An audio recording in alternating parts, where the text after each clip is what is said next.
Sometimes your insecurities and your inexperience may lead you to embrace other people's expectations, standards, or values.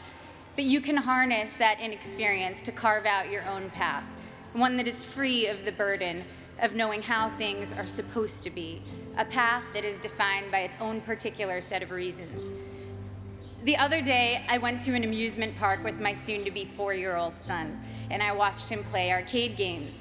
He was incredibly focused, throwing his ball at the target. Jewish mother that I am, I skipped 20 steps and was already imagining him as a major league player with what his aim and his arm and his concentration. But then I realized that when he won, he was playing to trade in his tickets for the crappy plastic toys.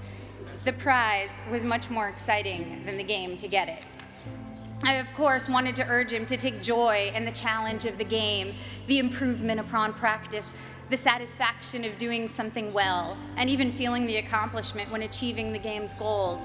But all of these aspects were shaded by the little 10-cent plastic men with sticky, stretchy blue arms that adhere to the walls. That was the prize. In a child's nature, we see many of our own innate tendencies. I saw myself in him, and perhaps you do too. Prizes serve as false idols everywhere. Prestige, wealth, fame, power. You will be exposed to many of these, if not all. Of course, part of why I was invited to come speak today, beyond my being a proud alum, is that I've accrued some very coveted toys in my life, including a not-so-plastic, not-so-crappy one, an Oscar.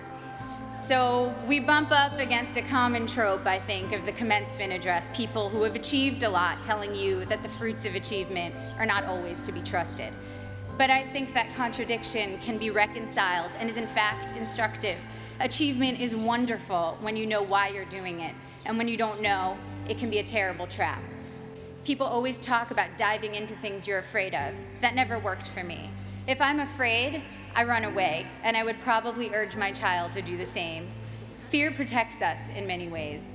What has served me is diving into my own obliviousness, being more confident than I should be, which everyone tends to decry in American kids, and those of us who have been grade inflated and ego inflated. Well, it can be a good thing if it makes you try things you never might have tried. Your inexperience is an asset and will allow you to think in original, unconventional ways. Accept your lack of knowledge and use it as your asset. I know a famous violinist who told me that he can't compose because he knows too many pieces, so when he starts thinking of a note, an existing piece immediately comes to mind. Just starting out, one of your biggest strengths is not knowing how things are supposed to be. You can compose freely because your mind isn't cluttered with too many pieces, and you don't take for granted the way things are.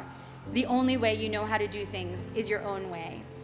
You here will all go on to achieve great things. There is no doubt about that.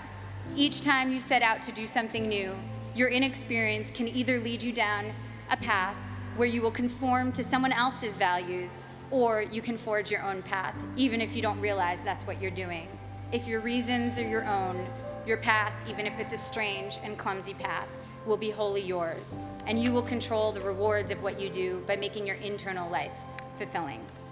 That helping others ends up helping you more than anyone. Getting out of your own concerns and caring about someone else's life for a while reminds you that you are not the center of the universe, and that in the ways we are generous or not, we can change the course of someone's life.